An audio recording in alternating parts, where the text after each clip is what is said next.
નમસ્કાર એવરીવન, મારું નામ હર્ષદ છે. આજે હું યુટ્યુબ પર ફર્સ્ટ વિડીયો બનાવી રહ્યો છું. આ વિડીયો મારા જે ગુરુ છે, સદગુરુ જગ્ગી વાસુદેવ, જેને તમે બધા જાણો જ છો, બહુ ફેમસ પર્સનાલિટી છે, એમને હું સમર્પિત કરું છું. કારણ કે એમના જે ઓફરિંગ્સ છે, જેમ કે ઇનર એન્જિનિયરિંગ છે, સૂર્યક્રિયા છે, એનાથી મારી લાઈફમાં એટલો બધો ચેન્જીસ આવે છે. તો વોલેન્ટરિંગ તો મારાથી નથી થઈ શકતું, કારણ કે હું આઉટ ઓફ ઇન્ડિયા રહું છું અને સાઉદી અરેબિયામાં છું. એટલે અહીંયા વોલેન્ટરિંગ કરવું પોસિબલ નથી, અથવા તો અહીંયાથી ત્યાં જવું પણ થોડું મુશ્કેલ છે. તો મને થયું કે એટલીસ્ટ એક અવેરનેસ વિડીયો તો યુટ્યુબ પર બનાવીને મૂકવો જ જોઈએ, કે જેનાથી એક અવેરનેસ આવે. અને જે અત્યારે આપણા સમાજમાં જે નાની નાની વાતમાં બહુ બધા ઝઘડા થઈ જાય છે લોકોના, અમુક જે લોકો કહીએ ને કે આમ ફ્રસ્ટ્રેશનમાં જ ફરતા હોય છે. કોઈકને આમ સિમ્પલી આપણે કહીએ હાય તો પણ આમ એવો ગુસ્સાથી જોવે, અને આમ શું કહેવાય, આમ મેહોણી ભાષામાં કહીએ ને કે આમ કાટ ખાય એવી રીતે. તો એ એકચ્યુઅલી છે ને, એ તમે જ્યારે કન્ટિન્યુઅસ તમે એ સ્ટેટમાં રહો ને, કે કન્ટિન્યુઅસ ગુસ્સામાં, અને અથવા તો આમ થોડોક ટાઈમ માટે હેપ્પી થઈને પછી પાછા ગુસ્સામાં આવી જાઓ, ને જ્યાં તમારું જ આમ બસ ચાલે એવા સ્ટેટમાં રહો ને, એટલે તમને એક જાતનું આમ ઈગો અંદરથી બિલ્ડઅપ થવા માંડે. ને પછી જ્યારે આપણે જ્યારે કોઈક મુશ્કેલીમાં અથવા તો બીજી કોઈ એવી પરિસ્થિતિમાં મુકાઈએ ને, ત્યારે આપણને ખબર જ ના પડે કે આપણે કરવું છે શું. અને દર વખતે આપણને અંદરથી એવું જ લાગ્યા કરે કે યાર બધું મારી જ જોડે કેમ ખોટું થાય. અને કે જેમ કે મારા પોતાને મને પણ એવું થતું હતું, જ્યાં સુધી મેં ઇનર એન્જિનિયરિંગને એ બધું નહોતું કર્યું પહેલાં, કે મારા એકચ્યુઅલી 12 સાયન્સમાં 90-92% જેટલા હતા, અને ગુજરાતમાં પણ મેરિટ નંબર સારો એવો હતો કે ભાઈ સારી કોલેજમાં મળી જાય. તો મળી પણ ગયું. એલડી એન્જિનિયરિંગમાંથી મેં મિકેનિકલ પાસ આઉટ કર્યું. પણ એ પાસ આઉટ કર્યા પછી પણ અંદરથી એમાં એવું થાય કે યાર હું એક ઈગો હતો મારામાં, કે ભાઈ મારા 90% 92% આવે એમ. એટલે હું જે દુનિયાને જોતો ને, તો એને દુનિયાને હું કંઈ ગણતો જ નહીં એમ. અને જ્યારે હું કંપનીમાં બી ફર્સ્ટ ટાઈમ હું સિલેક્ટ થયો, ત્યારે પણ મને અંદરથી એવું જ હતું કે યાર હું આમ ફર્સ્ટ નંબરને હું જ છું એમ. તો મને અંદરથી એવું થતું કે યાર આ લોકો તો કંઈ જ છે નહીં, આ લોકોના માર્ક્સ નથી આવ્યા, એમ છતાં બી મારા બોસ બનીને બેઠા છે. મારાથી જે જુનિયરો છે એ હજુ મારાથી આગળ નીકળી ગયા. અને એ બધું જે ફ્રસ્ટ્રેશન આવતું ને, એ બહુ ખતરનાક હતું. અને એ ફ્રસ્ટ્રેશન ધીરે ધીરે ડિપ્રેશનમાં કન્વર્ટ થઈ ગયું. અને કોઈ પછી સિમ્પલી આમ બોલી પણ જાય ને, આમ કોઈક મજાક ઉડાઈ જાય કોઈક વાર, અને એ પણ મારાથી સહન નહોતું થતું. અને એ વખતે આમ તમે ધારીને જુઓ ને, અત્યારે મને એ વસ્તુ સમજાય છે કે જ્યારે આપણે એ સ્થિતિમાં હોય ને, એટલે આપણી જે એનર્જી હોય ને, એ પણ એવી જ હોય કે જે આવું નેગેટિવ જ એટ્રેક્ટ કરે. એટલે તમારી જોડે એક વખત આમ ચેઇન સાયકલ ચાલુ થઈ જાય ને, કે એકવાર તમે આમ નેગેટિવ થવા માંડે તમારી જોડે, એટલે એ પછી બધું નેગેટિવ તમારી જોડે ખેંચી લાવે. એટલે તમારી લાઈફમાં તમને એવું જ લાગે કે આમ સાલું બધું મારી જ જોડે કેમ ખરાબ થાય. મારી સેમ પરિસ્થિતિ આવી હતી. પછી જેમ મેરેજ થયા, એ પછી તો એક બાળકનો જન્મ થયો, અને કોરોના આવ્યો. કોરોનામાં બી ભગવાનની કૃપા હતી કે આપણને કશું ના થયું, ફેમિલીને કશું ના થયું. પછી આમ અંદરથી એવું થતું કે ચલો યાર જોબ તો છે, થોડા પૈસા પણ બની ગયા, પણ અંદરથી જે આમ ફ્રસ્ટ્રેશન, ડિપ્રેશન જે આમ ઘર કરી ગયું હોય ને, એ બહાર જ ના નીકળે એમ. પછી સદગુરુના ધીરે ધીરે મેં વિડીયો જોયા, એક બુક પણ વાંચી એમની ડેથવાળી, મૃત્યુ ઉપર છે. એ બહુ જબરજસ્ત બુક એમણે લખી.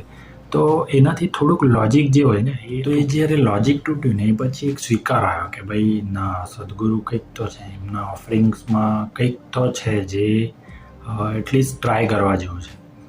તો પછી મેં ઇનર એન્જિનિયરિંગ રજિસ્ટર કર્યું. અને ઇનર એન્જિનિયરિંગ રજિસ્ટર કર્યા પછી મેં એમાં કેવું હોય છે કે 6 વિડીયો હોય, અને એ 6 વિડીયો પછી દરેક વિડીયોમાં એક યોગા પ્રેક્ટિસ હોય, અને એ તમારે ફોલો કરવાની. અને 7મો જે સ્ટેપ છે એમાં 2 દિવસ જોઈએ, એક દિવસ અડધો અને બીજો દિવસ આખો. એમાં એ રહે શાંભવી મહામુદ્રા ક્રિયામાં તમને દીક્ષા આપે. અને એ જબરજસ્ત ઓફરિંગ છે. મતલબ એ મારાથી નહોતું થઈ શક્યું. તો પહેલાં મેં 6 વિડીયો જોયા, પછી એક વર્ષ મેં ટાળી દીધું કે ચલો યાર આમ છે તેમ છે, બહુ બધા બહાના જે હોય ને એ રીતે.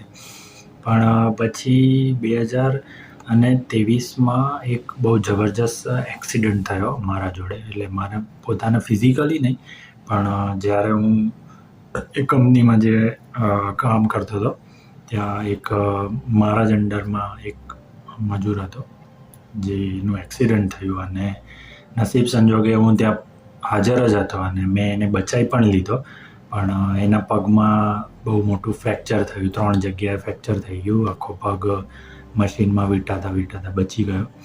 અને એ પછી એ જે ઇન્સિડન્ટ થયો ને, એ જે ધક્કો લાગ્યો ને, એ બહુ જબરજસ્ત હતો. એટલે પછી મેં કીધું યાર ના, હવે બહુ જ નેગેટિવ વસ્તુઓ આપણા જીવનમાં થઈ રહી છે અને હવે કંઈક તો સોલ્યુશન લાવવું જ પડશે.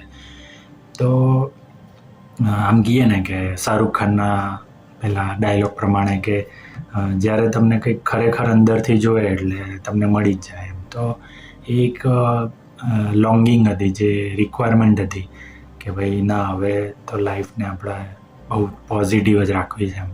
તો પછી મેં ઇનર એન્જિનિયરિંગમાં સાંભળ્યું, મહામુદ્રા ક્રિયામાં ઇનિશિએશન લીધું અને એ પછી જે એક કહીએ ને કે આપણું જે મન જે છે ને, આમ કન્ટિન્યુઅસ એક વિચારે ચડી જાય ને, તો તમને આખી દુનિયા ફેરવી લાવે. અને પછી પેલો 5 વર્ષ 10 વર્ષ પહેલાં કંઈક કહી ગયા હોય ને બધું તમને યાદ આવે ને, એ બધું ધીરે ધીરે એક ડિસ્ટન્સ મેન્ટેન થવા માંડ્યું.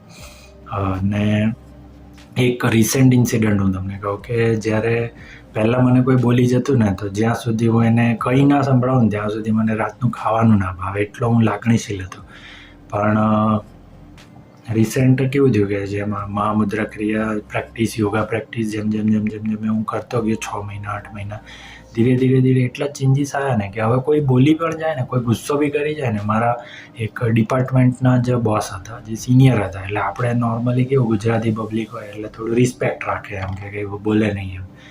તો એ એક દિવસે એટલા ભડક્યા મારા ઉપર વગર વાંકે. અને બીજે જો પહેલાંનો ટાઈમમાં હોત ને તો ખરેખર લિટરલી એ દિવસે બહુ મોટો ઝઘડો થઈ ગયો હોત ને મેં રિઝાઇન આપી દીધું હોત. પણ એ દિવસે મને કંઈ ફરક જ ના પડે, એ બોલ્યા જાય ને, મતલબ એમના શબ્દો ઉપર મારું ધ્યાન જ નહોતું. અને એ વખતે મને એવું થયું કે યાર, મને કંઈ ફરક કેમ નહીં પડતો, હા ને. કારણ કે એક જાતનું જે કવચ હોય ને, મતલબ શક્તિઓનું જે તમારી આજુબાજુ એક ઓરા હોય કે જે પણ હોય એમ, કે એ તમને નેગેટિવ વસ્તુ જો તમને ફેસ બી થઈ જાય ને, તો પણ એ તમને બચાવી લે, તમારા માઇન્ડ ઉપર આમ બહુ ઇફેક્ટ ના થવા માંડે. ફોર એક્ઝામ્પલ, હમણાં અમે દ્વારકા ગયા હતા, તો દ્વારકા ત્યાં શિવરાજપુર બીચ છે ને, તો ત્યાં બોટ અને એના પૈસા અને એના લીધે આમ થોડું હોટ ડિસ્કશન થઈ ગયું કે ભાઈ તું જેટલા પૈસા લીધા એટલું તો તું અમને નથી ફેરવી લાવ્યો એમ. તો આ જ ઇન્સિડન્ટ જો પહેલાં થયો હોત મારી જોડે, તો એને લઈને હું ઘટાડું તો એક મહિનો એ ઇન્સિડન્ટ મારા મગજમાં ગોળ ફરે રાખા એમ. પણ એ દિવસે જે થયું એ થયું એમ, મતલબ જે થઈ ગયું એમ, મતલબ ઇટ્સ ઓકે. જે તમારે એ વખતે તમારે જે એક્શન લેવાની હતી એ તમે લઈ લીધી, પછી જે એક્શન આપણી જોડે નેચરલી ચોંટી જાય છે ને, એ ચોંટવાની બંધ થઈ જશે. ઇનર એન્જિનિયરિંગ કરવાનો આ બહુ જ મોટો ફાયદો છે. અને એ ચોંટવાની જ્યારે બંધ થાય ને, ત્યારે તમારે જીવનમાં કંઈક નવું કરવું હોય ને, તો એ તમારાથી થઈ શકે. જેમ કે કોઈ બી મશીન હોય, આમ સિમ્પલી લુબ્રિકેશન ઓછું હોય તો એ ઘસાઈને ચાલે. તો એના જેવું જ છે આપણું મન છે ને, તમે કંઈક બી નવું કરો તો એના ઉપર એટલી ઘર્ષણ પેદા કરી નાખે કે તમે તમારા ઉપર એટલી નેગેટિવ એનર્જી આવી જાય, અથવા તો તમારી એટલી બધી પ્રોબ્લેમ્સ આવી જાય ને કે તમે નવું કરવાથી ડરો. પણ ઇનર એન્જિનિયરિંગ કર્યાથી, અથવા તો જે બી કહે, સદગુરુની કૃપા છે કે ગમે તે, પણ એ કરવાથી નવું કરવાની તમારી જે વૃત્તિ છે એ વધે. અને તમે લાઈફમાં નવું એને જાતે તમારાથી થઈ જાય એમ. અને એટલી મજા આવે લાઈફ જીવવાની. કારણ કે આજુબાજુ આપણે હજુ બી અમારા જે મહેસાણાના સમાજમાં હું જોઉં છું કે ભાઈ એટલું લોકોને આમ તારી મારી પંચાત ને આ ને તે ને, એટલી નેગેટિવિટી એ લોકો પોતાના ઘરમાં ભરી દે ને કે ભાઈ એની વાત જ ના પૂછો એમ. અને અંદરથી પછી એટલા આમ રઘવાયા થઈને ફરતા હોય ને, આમ જાણે પેલી હું બોલી ગઈ ને પેલો આમ બોલી ગયો ને પેલા એમાં જોડે આ ખોટું કર્યું, પેલા એમાં જોડે પેલું ખોટું કર્યું ને. અને એટલા પ્રોબ્લેમ્સ છે લોકોના જીવનમાં કે, અને ઇનર એન્જિન કર્યા પછી ને મજા આવે કે અરે બહુ મજા આવે એમ. મતલબ લોકોના પ્રોબ્લેમ જોઈને આમ તમને કંઈ ફરક જ ના પડે. એટલી મજા આવે લાઈફ જીવવાની. You are actually free. જે કહીએ ને કે રાણાની રીતે ફ્રી છે ને એના જેવું એમ કે તમે ખરેખર ફ્રી હો એમ. અને બહુ મજા આવે લાઈફ. તો મારો આજનો સંદેશ એટલો જ હતો કે તમે જ્યાં પણ હોય, જેવી રીતે હોય, ઓનલાઈન અવેલેબલ છે ઇનર એન્જિનિયરિંગ.